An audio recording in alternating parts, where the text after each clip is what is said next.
Thank you. Thank you very much. You can take your seats.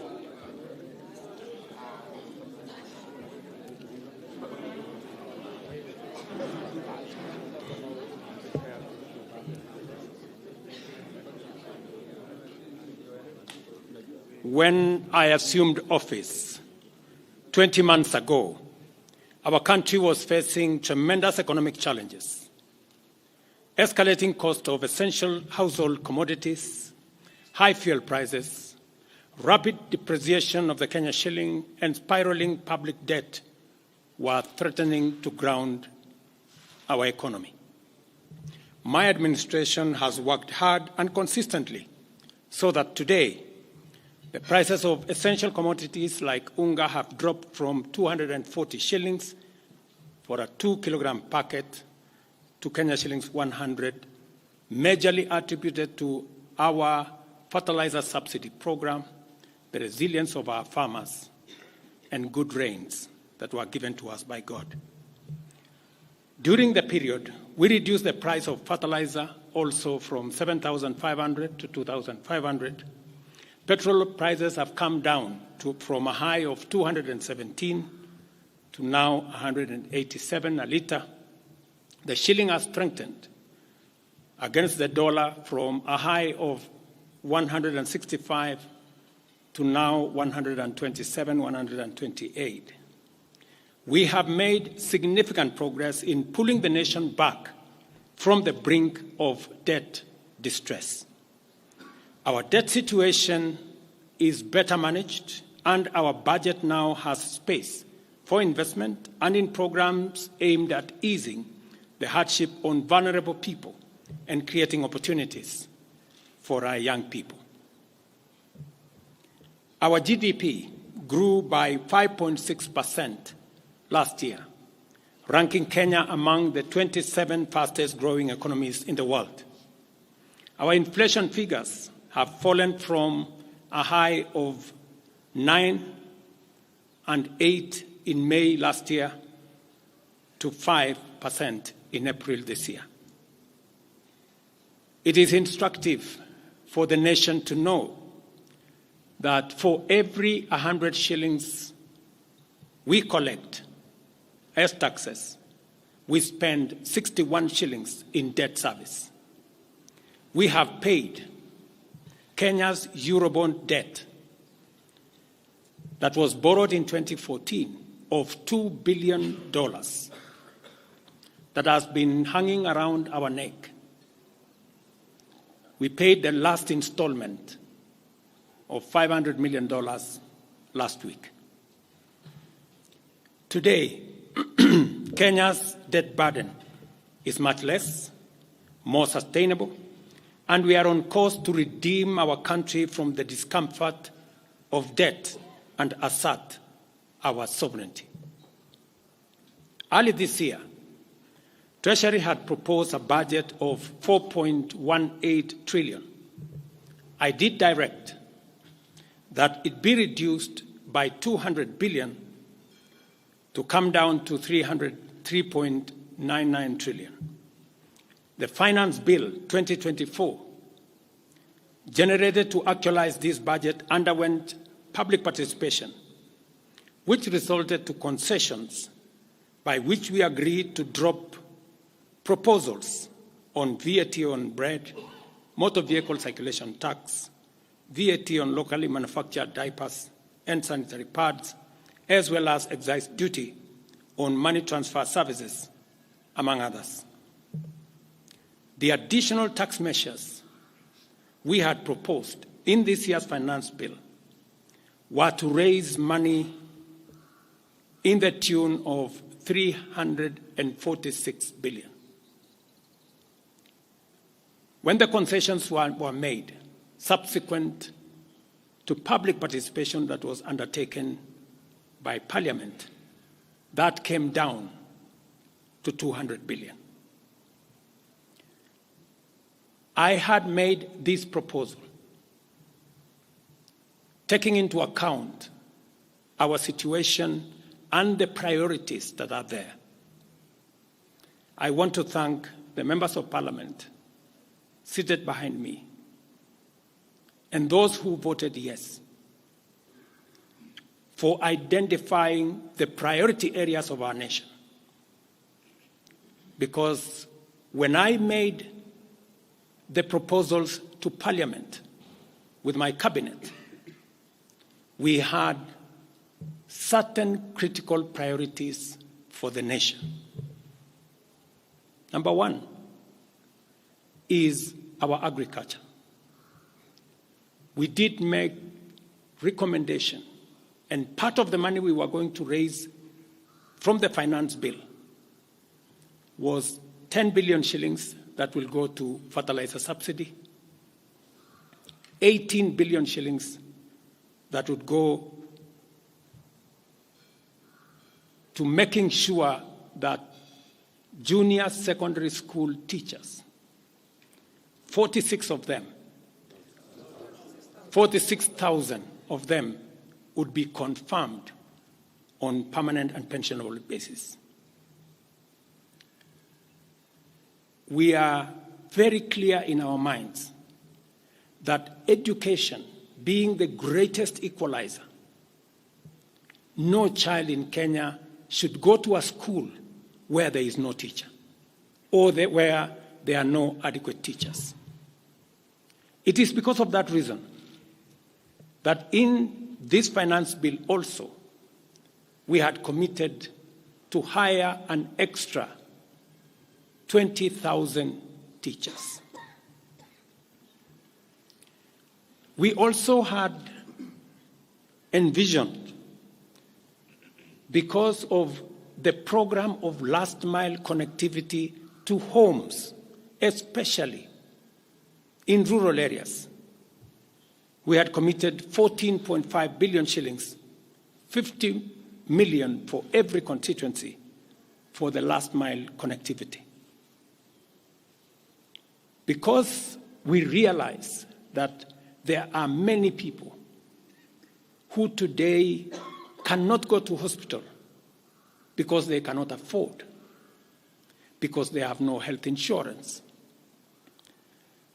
We had committed 6 billion shillings to operationalize our universal health coverage plan that would make it possible for every citizen to have a health insurance, those who cannot afford to be paid for by the government of Kenya, and to also operationalize the chronic illness fund that would make it possible for those who suffer from cancer, diabetes, hypertension, to be able to go to hospital, be treated, and go home without being asked for any money. We also had planned to put in money for our coffee farmers to retire the heavy debts that are bedeviling our coffee farmers. We also had allocated money for our sugarcane farmers to make sure that our sugarcane farmers get out of the debts that they're in. We had also committed to our milk farmers 2 billion shillings to make sure that every farmer is paid a minimum of 50 shillings per litre, to make sure that these farmers, very hard-working citizens of our nation, get a fair return for their hard work and for feeding our nation. And that is why I commend these members of Parliament for agreeing with us that all the priority areas I have mentioned were the right priorities to be funded. And by so doing, they supported the proposal to incorporate also the views of the people. These members of Parliament came back to us after they went to listen to the people of Kenya. And they came back and reduced the budget on their own by 146 billion shillings. Notwithstanding all these concessions, it has become evident that members of the public still insist on the need for us to make more concessions. And because I run a government, but I also lead people, and the people have spoken, I am grateful to all the members of the National Assembly who voted yesterday affirmatively for the Finance Bill 2024 as amended on the floor of the House to incorporate the views generated through public participation. And following the passage of the bill, the country witnessed widespread expression of dissatisfaction with the bill as passed, regrettably resulting in the loss of life, destruction of property, and disintegration of constitutional institutions. On my own behalf, and on behalf of these members and many other Kenyans, I send my condolences to the families of those who lost their loved ones in this very unfortunate manner. Consequently, having reflected on the continuing conversation around the content of the Finance Bill 2024, and listening keenly to the people of Kenya who have said loudly that they want nothing to do with this Finance Bill 2024, I concede, and therefore I will not sign the 2024 Finance Bill, and it shall subsequently be withdrawn, and I have agreed with these members that that becomes our collective position.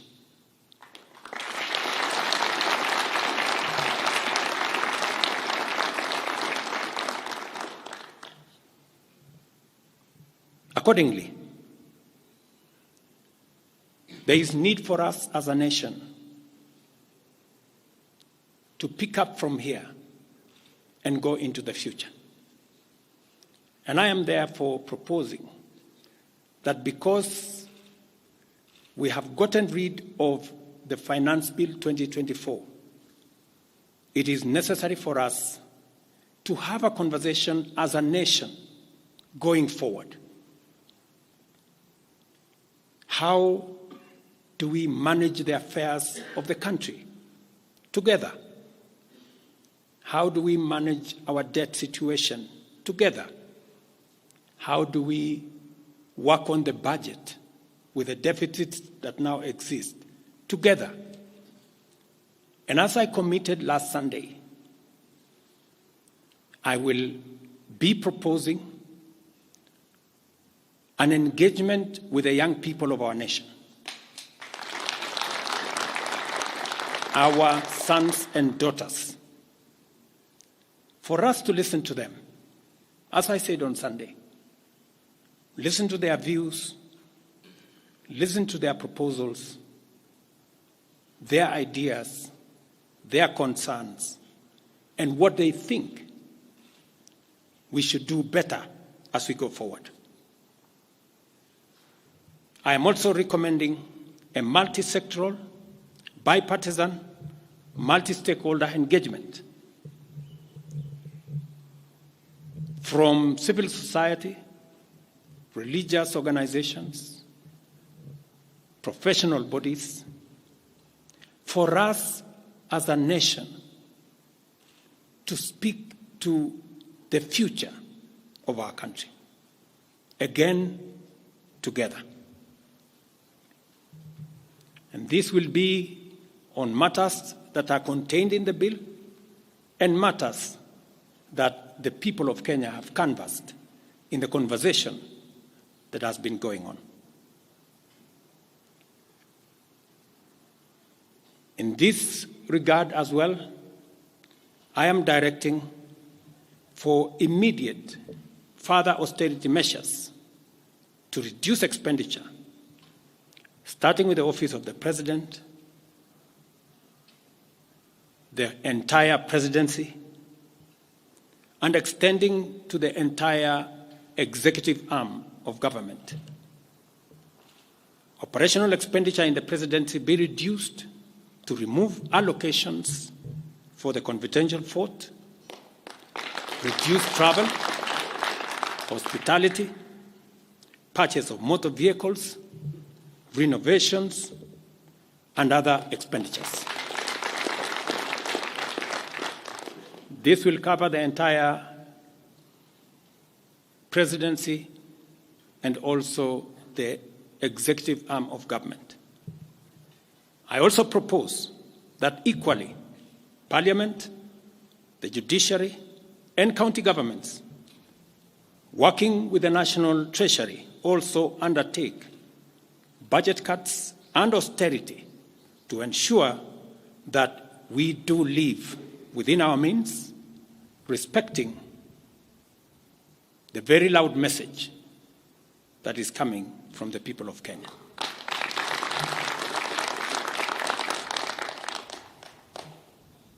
And let me confirm that I have discussed with many stakeholders. I will be meeting some of them shortly after this meeting on charting a way forward that makes sure that we carry the whole nation in this very important journey as we go into the future as a country. Let me also confirm that as we deal with austerity, the loud message on dealing firmly, decisively, and expeditiously with corruption is a matter that we have discussed and we have agreed that it will take the front burner as we go into the future. We will continue to do this and carry out this very important conversation. And I want to remind us that we should proceed within the foundational principles upon which our nation is founded, namely constitutionalism, adherence to the rule of law, and respect for constitutional institutions. We must continue to operate within the parameters of the law. I thank you.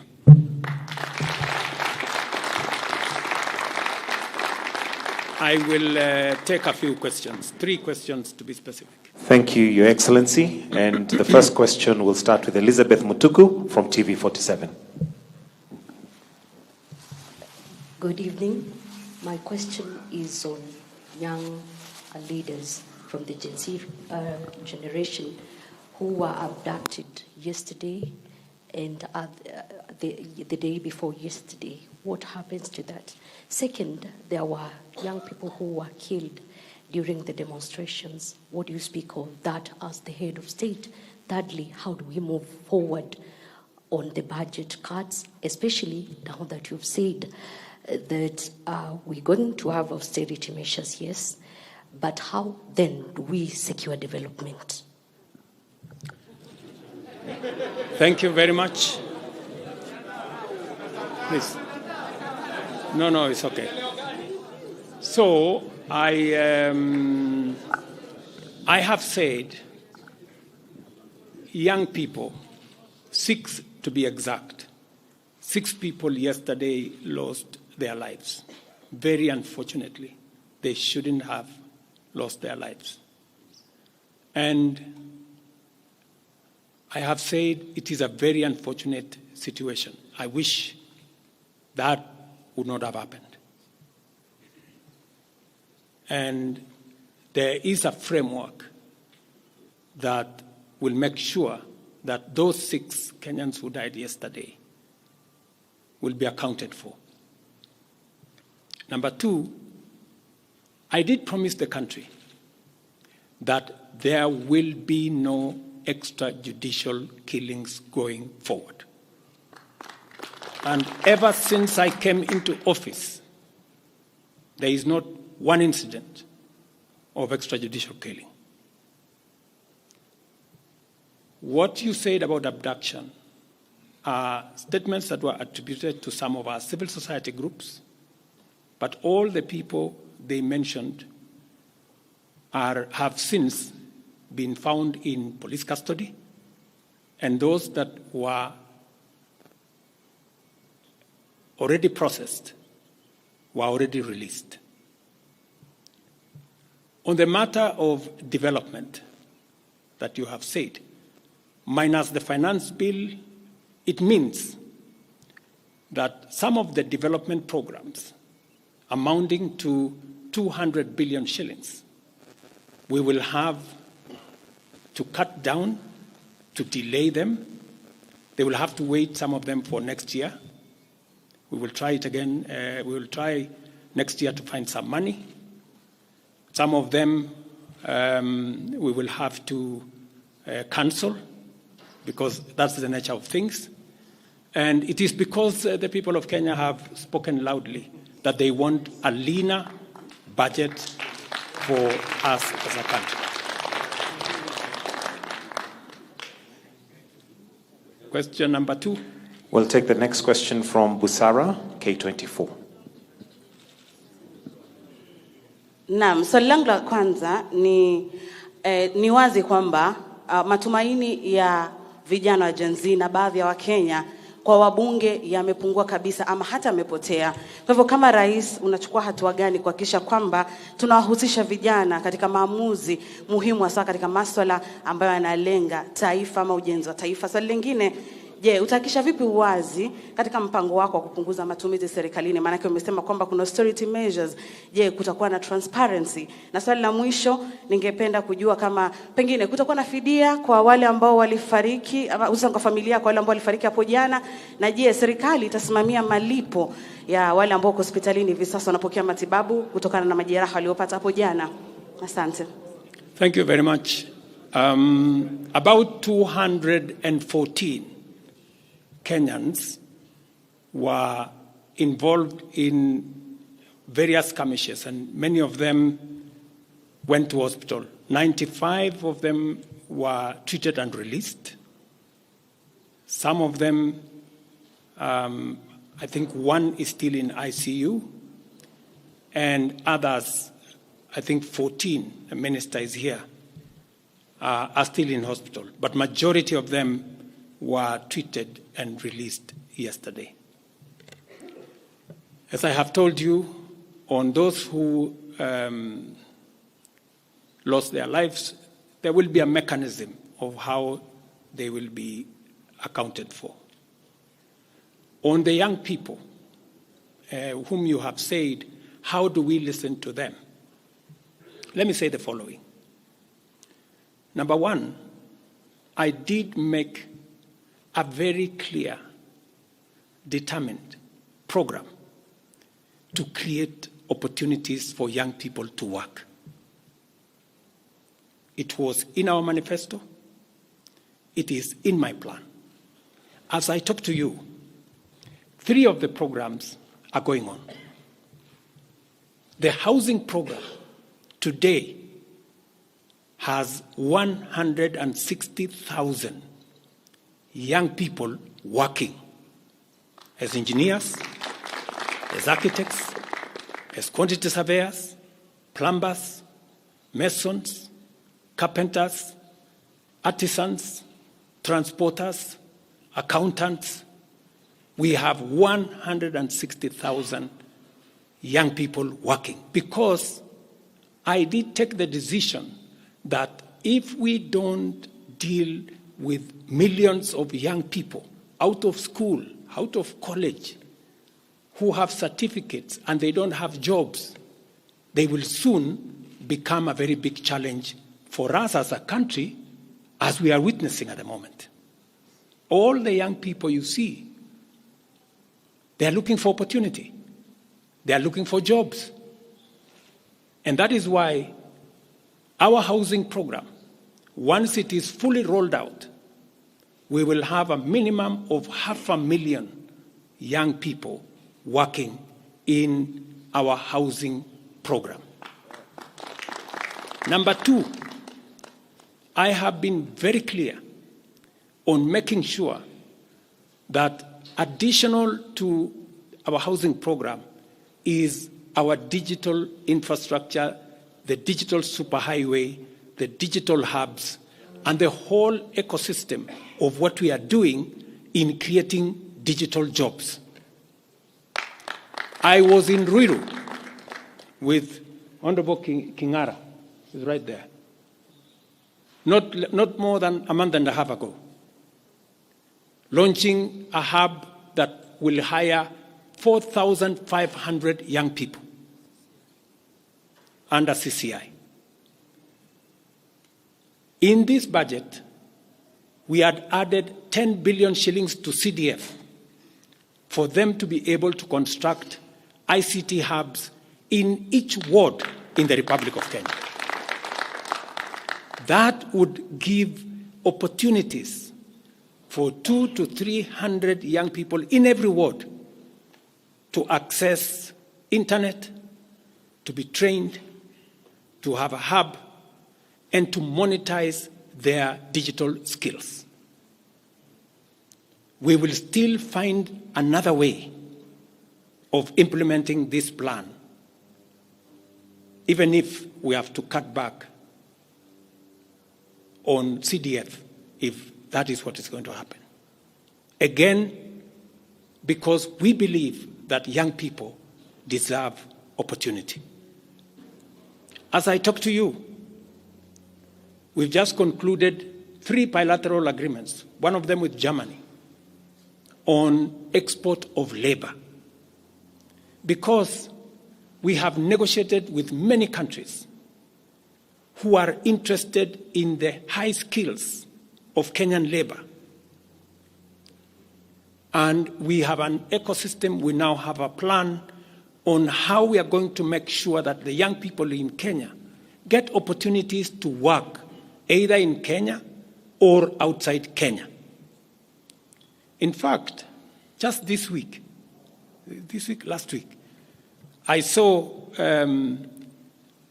on the headlines of one of the dailies, there was a gentleman from my village. He was put on the headline. And he said he operated from where I used to operate, selling chicken. That's why they put him in the headline. And his complaint was, you see, the president has not done well because in this village, many people are going to look for jobs outside Kenya. That gentleman did not know that those people in our village that have gone to Saudi Arabia or UAE, I am the one who supported the program for them to go as part of the export of labor.